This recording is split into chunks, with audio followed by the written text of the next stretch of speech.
morning, ladies and gentlemen.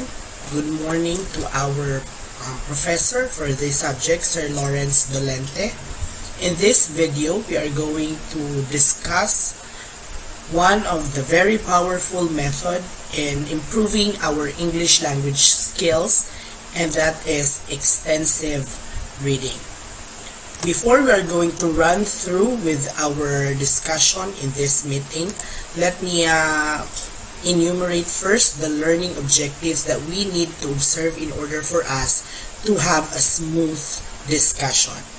In this session, we are going to define extensive reading. We are also able to explain the goals and limitations of extensive reading, and we are able to identify programs in developing, improving, and supporting extensive reading. Extensive reading is an approach to language learning in which long text and a large amount of material are read by the students for general understanding. Some would say that extensive reading is a casual reading. It is a reading for pleasure. That means we read simply because we want to read. However, in extensive reading, we are focusing on the quantity of the reading materials that we are reading. The larger the number of reading materials, the better for extensive reading. Extensive reading fits into the meaning-focused input and fluency development strands of a course, depending on the level of the books that the learners read. When the books only include a few unfamiliar words, extensive reading provides a condition for meaning-focused input. And when the texts are simple and easy to understand, that is where our fluency is being developed in extensive reading. In extensive reading, complete comprehension of the text is not as important as reading a large volume of material. Unlike sa ating intensive reading kung saan nagbabasa tayo with specific learning aims and tasks, in-depth, detalyado, and concentrated, sa extensive reading naman, nakafocus lang tayo sa bilang ng libro, sa number ng reading materials na kayang basahin ng mga estudyante. That is why we encourage our students to read a large amount of books or other reading materials, gaya ng newspapers, magazines, encyclopedia, basta make sure na yung mga reading materials na yon is relatively easy for them to understand. Extensive reading often makes use of graded readers, books that have been specially prepared with controlled vocabulary and grammar to make them accessible to the learner. In simple words, graded readers are the simplified books, simplified text that is specially prepared for the students na kaya lang nilang maintindihan at their vocabulary level. The following are the guidelines on setting up and managing extensive reading programs. Ito yung mga platforms or yung mga opportunities na pwede nating maibigay sa ating mga learners para naman masupport natin yung extensive reading programs. Of course, first of that is reading. Alam naman natin na reading is a source of learning and it is also a source of enjoyment for our learners. But in a larger scale, it can help us in improving our vocabulary and even our grammar. The second one is that we need to have interesting and engaging books to provide to our learners. The third one, we are also to determine the learner's existing vocabulary knowledge, and we have also to get the learners, or we have to provide learners to do large quantities of reading. And lastly, we need also to make sure that the learning from the reading is supported by other kinds of learning. The following are the goals and limitations of extensive reading. We already know that extensive reading is a form of learning from meaning-focused input.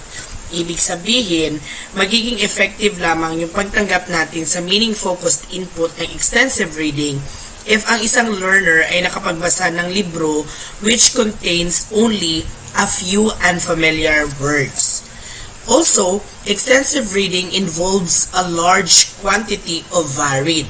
Ibig sabihin, dapat we have to provide a varied reading materials to our readers or to our learners. Ibig sabihin, hindi lang dapat tayo mag-focus sa isang subject lang or sa isang reading material lang.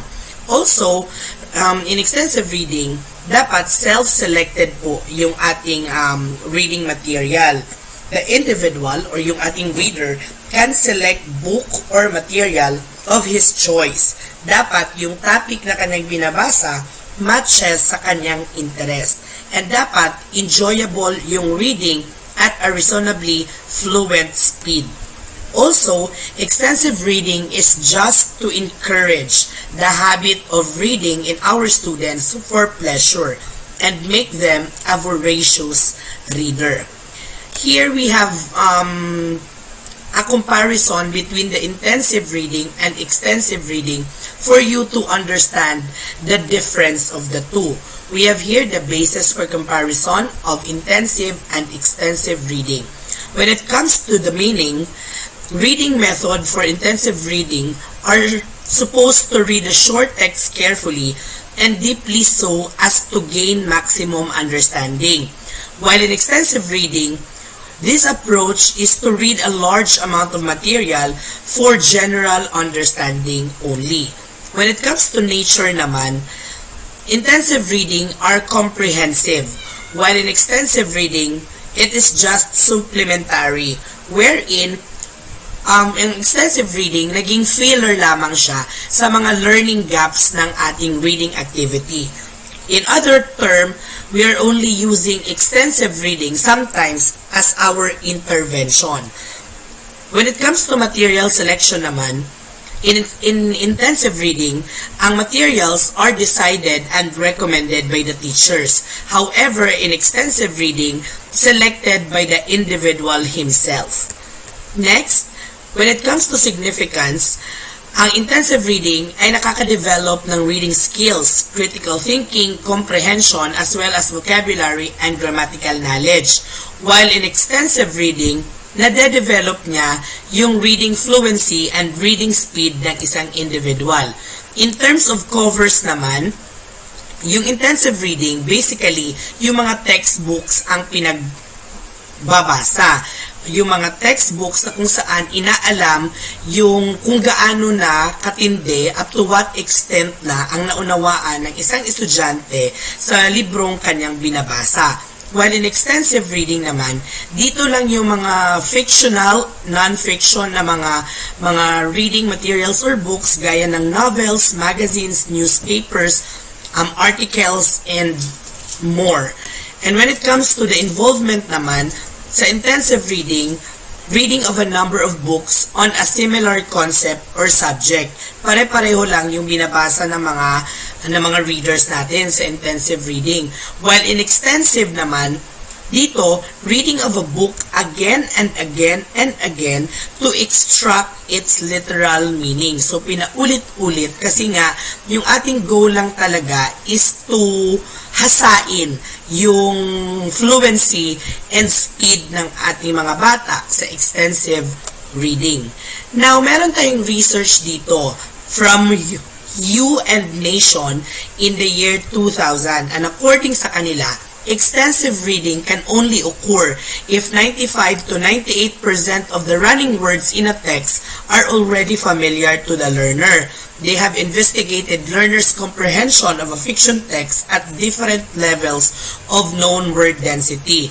And according to their study, if 80% of the running words were known, learners gained no adequate comprehension.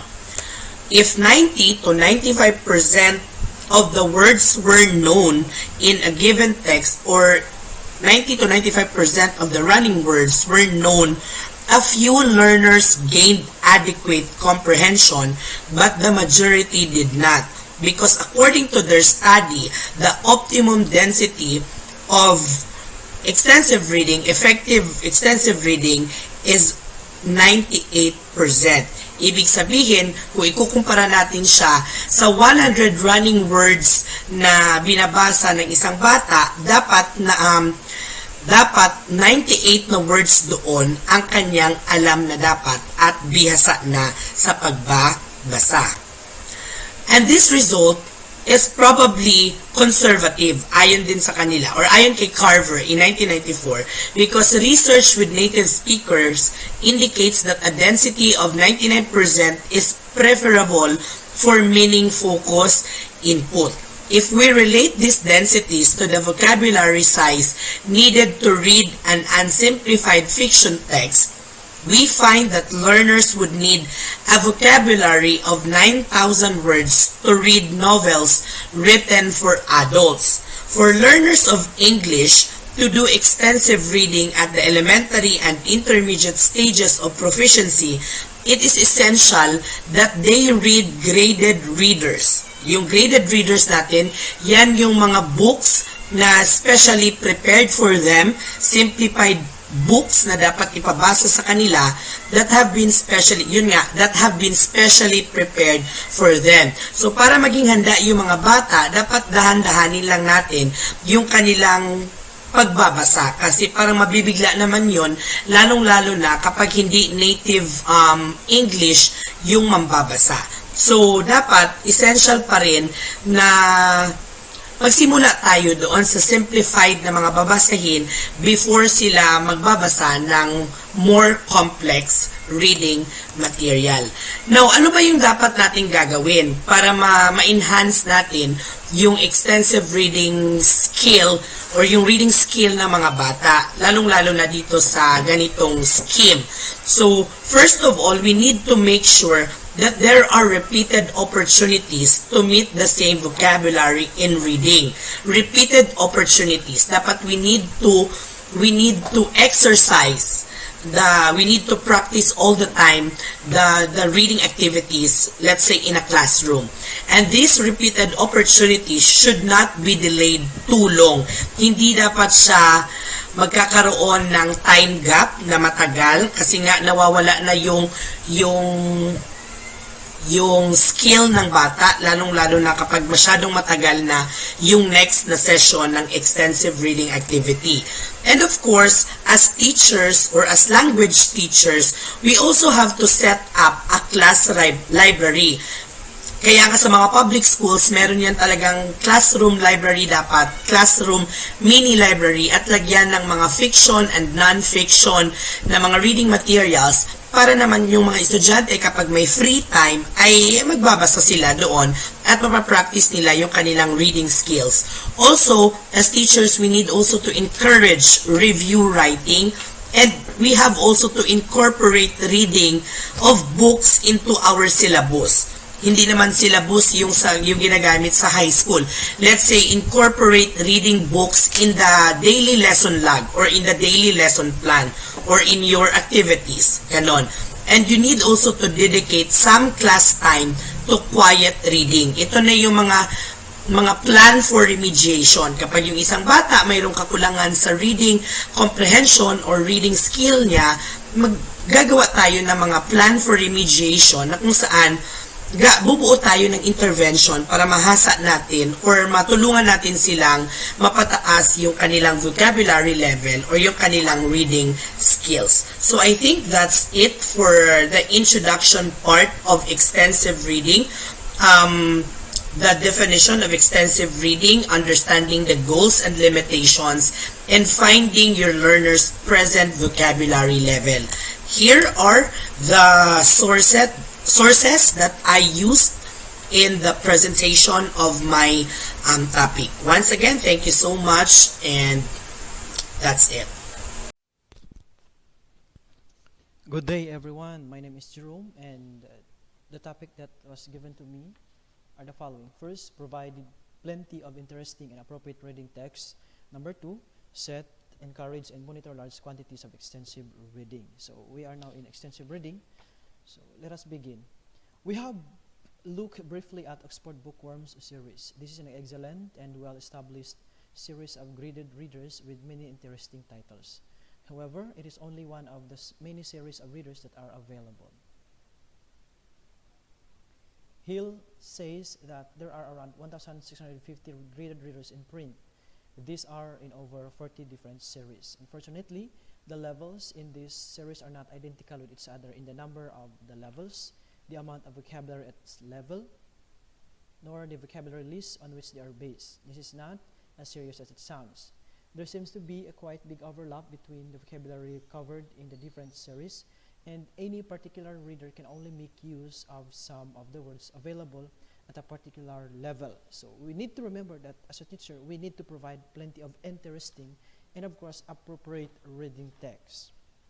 Moreover, it is thus not important to stick to only one series of graded readers. It is much better to choose titles from any of the available series that are interesting and well written. Okay. Moreover, if an extensive reading program to be successful, it must provide extensive reading books that our learners are interested in reading or that will develop their interest in reading. So as a teacher, we need to provide interesting reading texts that would enhance the interest of the students for them to read. And we have to remember also that teachers' judgments of books are likely to be different from learners' judgments of books. And learners' judgments should get priority. Second, we need to set, encourage, and monitor large quantities of reading, of extensive reading. Research on the vocabulary covered by different numbers of graded readers suggests that learners need to read many books in order to gain control of high-frequency words of English. So we need to encourage them to read many books, preferably at the rate of graded reader every 1 or 2 weeks. So there are several techniques and procedures that can be used to motivate learners to do this and to keep a record of their reading.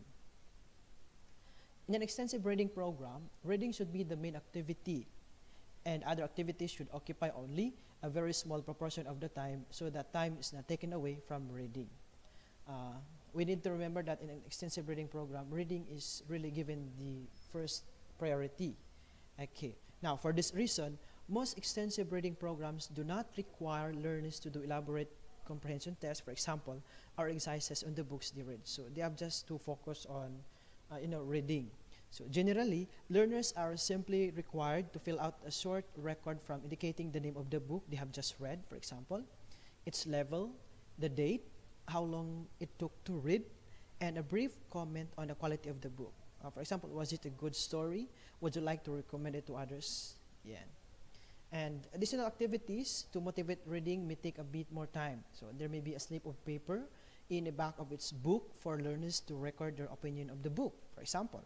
And other learners, considering whether to choose to read this book, could look at this slip of paper to see what others thought of it. So other activities that would help, or additional activities that would motivate learners to read, is what we call number 1, oral book reports. Oral book reports involve a learner presenting a commentary on a book to the class or a reading group. So the idea behind such reports is not to give away the story of the book, but it is to encourage others to read it. Okay. So these reports can follow a set format covering questions like, what was the name of the book? What type of the book or the story was it? A mystery, a love story, and etc. Where and when was it set? Was it enjoyable? Who would like to read it? So that's how oral book reports is being done. Next is discussion groups. It can bring learners together who have already all read the same book. Such a group should consist of 4 or 5 learners. Now, as a result of their discussion, they may prepare an oral book report or a written review to present to others in the class. They then decide what book they will discuss at their next meeting. Now, the extensive reading foundation has been set up to recognize quality in the production of.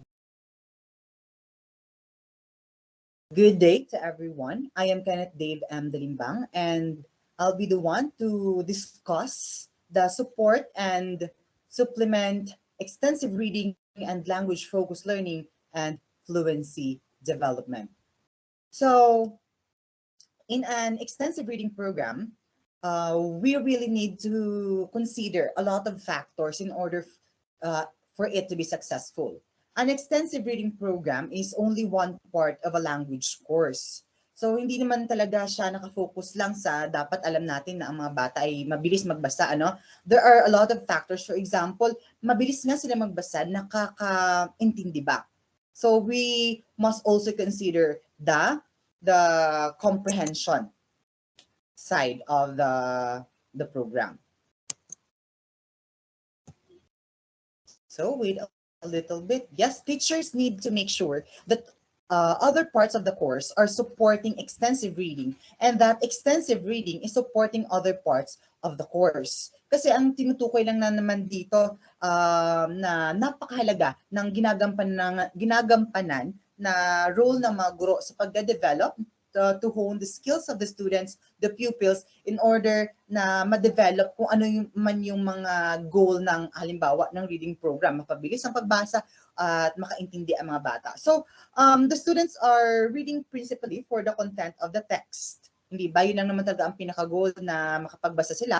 But then, we should also consider, the teacher must consider two other thing maliban sa dapat mabilis sila magbasa. For example, the possible example of extensive reading material.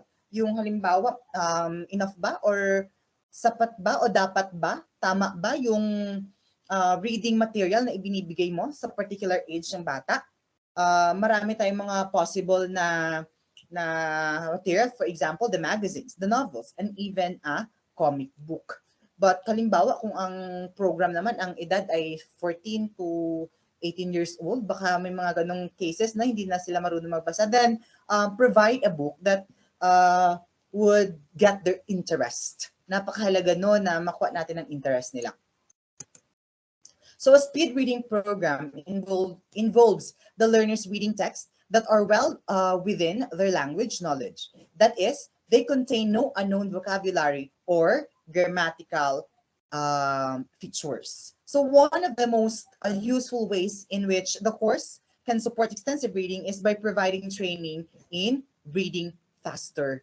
So, syempre, para mas mabilis ang pagbabasa, dapat ang mga bata familiar sila sa mga words na binabasa nila. By that, at least malaman nila, dire-diretso yung kanilang pagbabasa. So, the reading of each text is timed and their speed and comprehension scores are recorded on graphs so that learners can easily see their progress. Encourage to increase the reading speed. Properly designed course are usually hindi ko makita, no? But sinasabi dito na a good reading speed is around 250 words per minute. Most learners without training read at less than 100 words per minute. So kasi ang sinasabi dito, program siya. And in a program, talagang ang goal mo talaga is makita mo yung bata na marunong ng magbasa, mabilis ng magbasa. Though, sabi ko kanina, you need to consider also the comprehension part of that program. Again, para malaman mo na talagang naging effective na ang program mo or yung ginagawa mo, then you need to time the reading skills of the students. So the essential requirements for such course are: first, easy text, regular practice, about 3 times a week, and 3, a push to read faster. We all know the law of exercise. The law of exercise states that when you repeatedly focus or repeatedly doing a thing, kumbaga mas nahuhon yung skill, mas gumagaling ka. So I think yun yung gustong bigyan ng tuon na talagang kung gusto mong matuto, then you need to practice.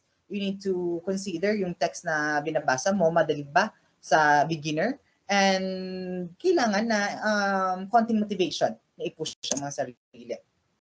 So this can encourage in an extensive reading by making the vocabulary learning more deliberate and less incidental. Remember that this vocabulary learning goals does need overshadow reading for pleasure. We also consider na the main goal of reading is not just dapat mabilis tayong magbasa. Dapat at a given time, the student must to achieve this goal na matapos ang isang libro. No, maybe yun yung pinaka-goal natin, but then we need to consider na ang pagbabasa kasi ang gusto natin is maaliw tayo. Ang gusto natin is may makuha tayong ideya, may matutuhan tayo. Hindi ba yun naman talaga yung pinaka-goal ng reading? And alam naman natin that the Philippines, kumbaga, rank lowest pagdating sa comprehension. And sana kahit na sabihin natin we are focused more on the skill, honing the skills in reading faster, or kailangan nating malaman din na sana hindi dumating sa punto na na-overshadow na ng reading yung ng goal natin, yung goal ng reading na matuto, magkaroon ng ideya, magkaroon ng kalaman, ma-entertain. So, ganun. Here are some suggestions that may boost the vocabulary learning from extensive reading. Kasi when we say extensive reading, talagang dapat i-consider natin yung vocabulary, no? Kung alam na ba, kung sa anong level na ba ng bata. So here's some idea para at least malaman natin kung paano mai-improve pa yung ating vocabulary learning. So before reading a text, the learner quickly skims it and selects 5 or 6 words to focus on while reading. This has the effect of raising consciousness about some words and thus making them more. So bibigyan mo ang bata ng ng libro, then or ng babasahin, then ipaskan mo sa kanya ano yung mga unfamiliar words na hindi niya pa na-meet or bago lang sa kanya. Ipalista mo sa kanya, then through that, at least malaman niya, or pwede naman na kunin niya yung meaning muna, then magbasa siya. So, sa pagbabasa niya, at least malaman niya, ito pala yung ibig sabihin ng salita. Ganito pala siya ginagamit. Ganito pala ang context ng paggamit ng salita. Number 2, while reading, the learner can collect new words that are repeated in the text to put on words cards for later the deliberate study. So, pwede rin na habang binabasa niya, kapag may mga hindi siya familiar na words, pwede niyang itala. Para at least, may mga, tawag dito, politiko.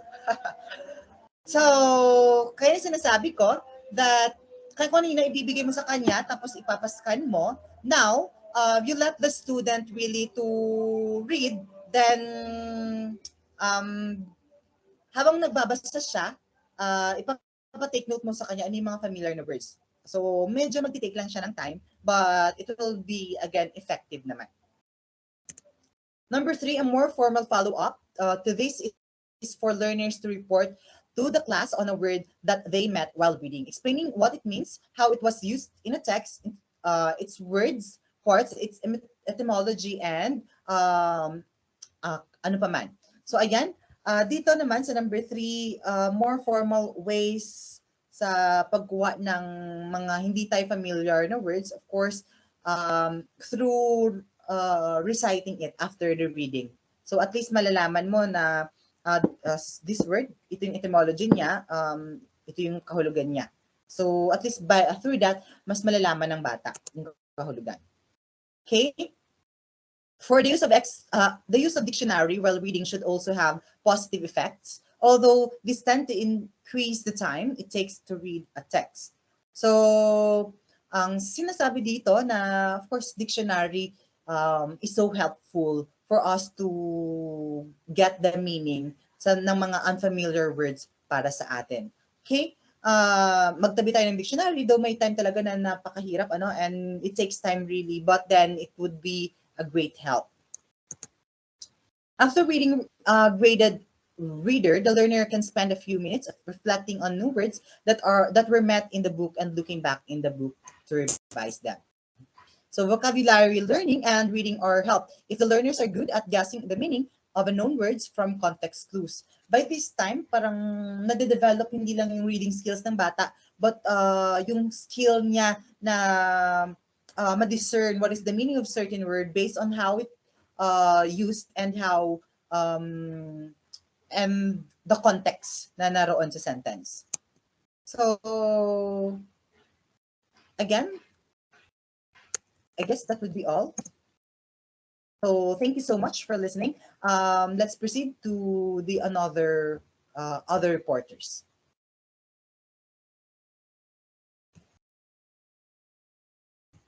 This is the continuation of our report. I will be sharing to you the topics about helping learners to move systematically through the graded reader levels, and at the same time I'll be sharing to you the simplified and unsimplified texts, the difference between them. Before that one, I'll be sharing first my aims of the report.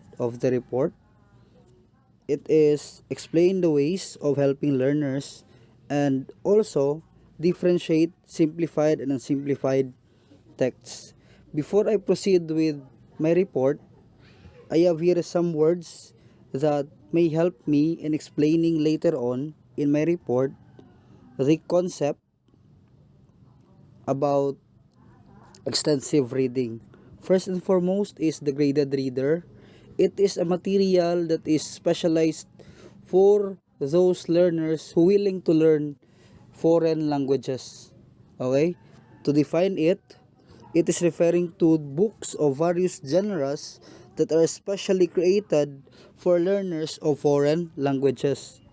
At the same time, extensive reading is an approach to language learning that encourages students to read large amount of books. All definitions are taken from erfoundation.org. So to begin with my report, there are six conclusions being provided by Nation and Wang as they studied 42 graded readers. So take a look, and this also will be the guide to help students to move systematically in the graded levels.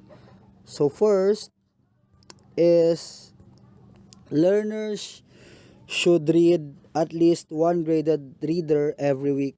It is no matter what level they are reading. This is this is the reason will allow them to know more vocabulary, and it will be done repeatedly before the immediate previous occurrence will happen. Consistency of reading will help learners to gain mastery of the vocabulary. At the same time, words will not be forgotten because vocabulary are repeated, so there will be the consistency of knowing that particular word. At the same time, this will help learners not to eliminate those vocabularies in their mind, but also to regain it and to use it in their daily conversation. Next one is learners should read at least 5 books at a level before moving to the next level. The second way of helping learners is by giving them the number of books to read so that learners will be given an opportunity to have all the vocabulary at one level before proceeding to another. So it would mean that the mastery of of knowing the vocabulary at the previous level will help them in proceeding to the another level. So it open up more chances of vocabulary to be introduced. The third one is learners should read more books at the later levels than the earlier levels. They need to read more at the higher level or later levels because the vocabulary of the earlier levels may appear frequently at the later levels. So all vocabularies will appear at the later part of the graded levels. So good conditions of learning will happen. Learning all vocabularies will happen at the later graded levels. So they need to have more books to be read in the later level compared to the earlier level, because most of the time, if they are going to consume their time reading in the lower level or the earlier level, those vocabulary there may appear frequently as they go to the higher level. The fourth one is learners should read at least 15 to 20 and preferably 30 readers in a year. So the number of reading in a year will provide plenty of repetitions, and you'll be able to meet vocabularies several times. So again, this conclusion will give or will aid the learners to gain mastery of the vocabularies in each level. So therefore, it may provide repetitions of vocabulary and meeting vocabulary at several times. So the fifth one is learners should work their way through the levels of graded reader.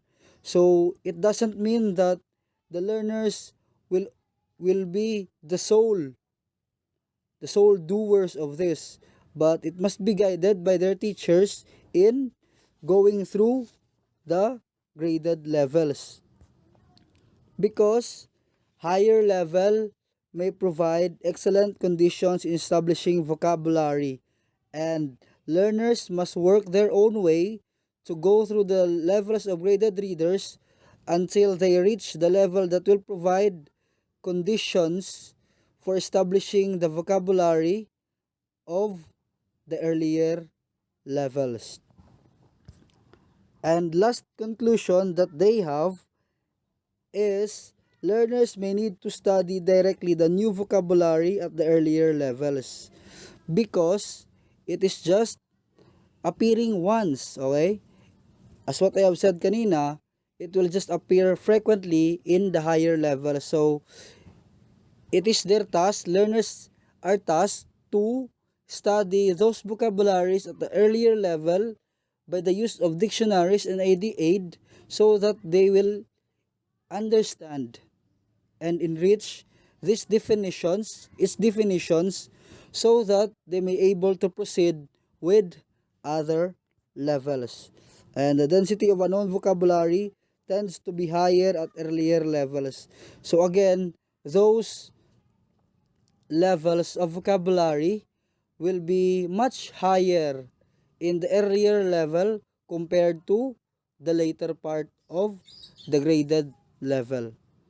So again, these conclusions may help, these conclusions and suggestions may help the students to enrich the mastery of vocabulary by the use of extensive reading. On the other hand, these conclusions will not be gently as it is designed, because each one of us have its own taste what to read.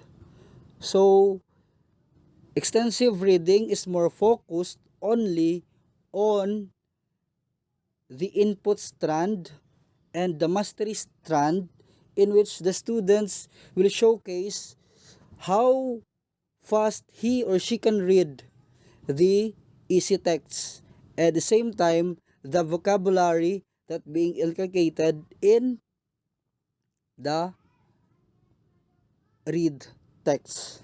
So now I will be proceeding with the difference between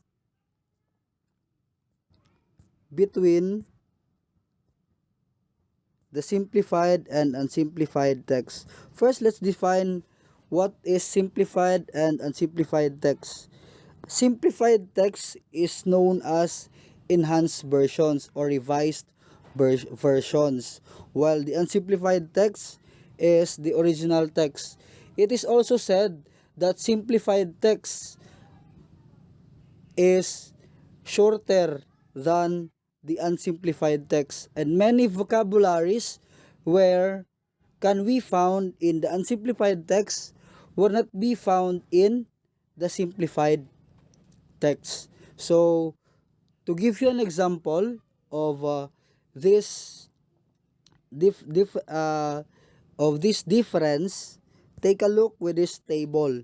So this is an example of the Dracula, the series, the book series, in which we can see here the the the criteria of comparison. We have the length of books, percentage coverage by the first 2,000 words of English plus proper nouns, and total word families, a number of words families not in the first 2,000 occurring first time in the text.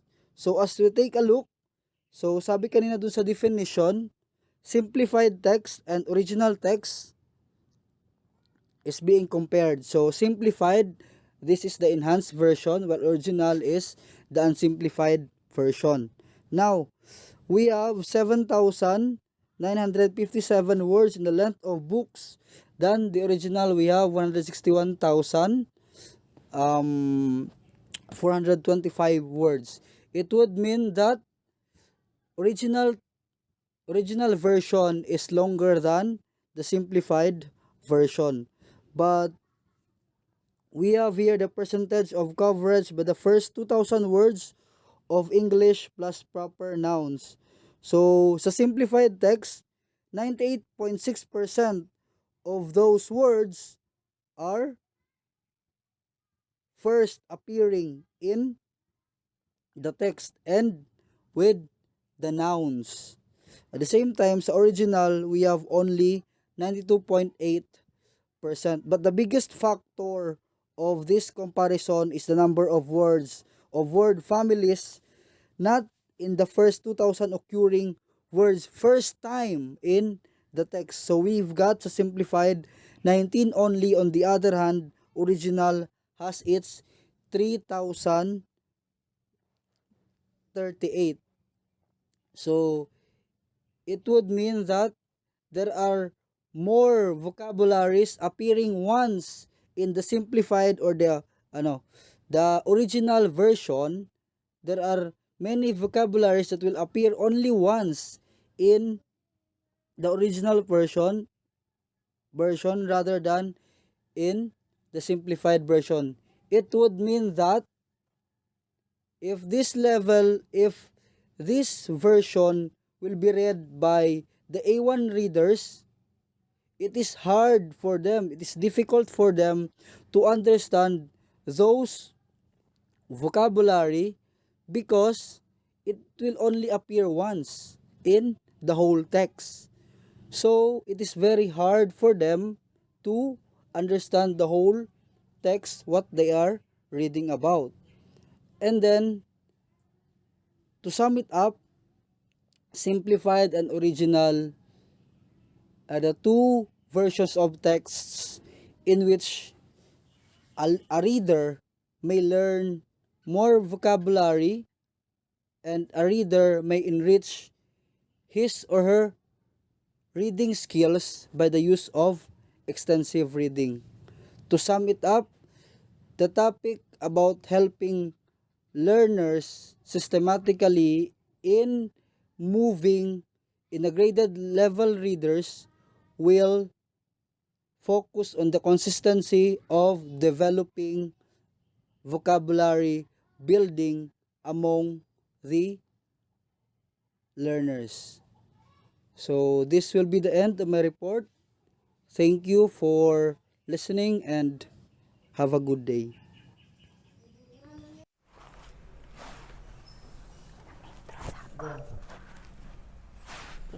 Good morning, everyone. I am Elsie Amao. My topic assigned to me are the other ways of supporting extensive reading and extensive reading program. Extensive reading program extensive reading program, not all text for extensive reading needs to be simplified text, as there are other ways of helping with vocabulary load of extensive reading. This includes glossing, computer-assisted reading, and elaboration. Glossing involves providing the meaning of words in language 1 or in a simple language 2 definition in the margin next to the line containing the unknown word. Glosses may contribute to vocabulary learning and may improve comprehension of the text. Ask students to work through a single paragraph or section of text at a time, noting not only what that paragraph or section says, but also how it functions within the longer piece of writing. Next is computer-assisted reading. One of the best computer-assisted reading programs can be found on Tom Cobb's website, www.lectutor.ca. So if you're going to click the resource assisted program, ito yung maglabas. There are 3 reading plus activities. One is the English upgraded, French upgraded, and English graded. So, next is, if you are going to click the corpus data, the sentence below contain an error in the designated category. Click on to see how native speakers achieve the meaning of the writer is looking for. So extract the pattern from the data and use it to correct the sentence. If you are going to enter the words, so ang data na yung mag-process dyan. Each of the sentence above contains an controversial grammar error. Look at the error and then click on corpus data is concordance format will appear here that should enable you or your learners to make a correction. Correct in the space in the right, then click check. Teachers, researchers use corpus grammar as a trainer for your own dedicated concordance link. Which can you read about this one? So next is elaboration. Involves the rewriting of text but involve adding to the original text rather than removing or replacing what is there. So our example of the words are stops, necessity, apparel, and aggressive, and also immaculate. Stop means a small platform at the door of building with the steps leading up to it. The necessity is, yung ibig sabihin is pangangailangan. The food, clothes, and other basic necessities. So the other is the extensive reading program. Extensive reading program focuses mainly on the learning conditions and research and has given attention to more practical factors such as how to organize and manage a library of graded readers, how to obtain graded readers, and how many are needed to set up a library. So here are the research examples for the extensive reading program. So, at what rate do learners learn and retain new vocabulary from reading graded readers? This study examined that the rate of which vocabulary has learned from reading the 400 hid words graded reader A Little Princess. To ascertain whether words of different frequency of occurrence rates were more likely to be learned and retained or forgotten. 25 words within 5 bands of differing frequency of occurrence. 15 to 18 times, so those appearing only once, were selected. The spelling of each word was changed to ensure that each test item was okay.